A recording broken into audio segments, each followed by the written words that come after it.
பிரியமானவர்களே, ஒரு நாணயத்திற்கு இரண்டு பக்கங்கள் போல நம் வாழ்க்கையில் இன்ப துன்பங்கள் மாறி மாறி வருவதுண்டு.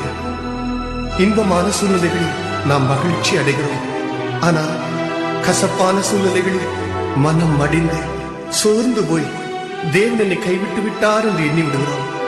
அன்புள்ள தம்பி தங்கைமார்களே, அது அப்படி அல்ல.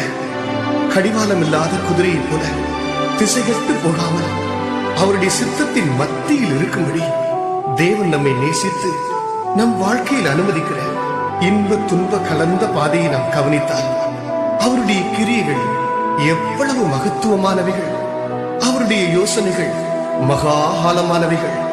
ஆகவே இன்ப துன்ப சூழ்நிலைகளில் தேவனை துதித்து பாடி சர்வ பூமிக்கும் நாம் சாட்சிகளாக திகழ்வோமாக.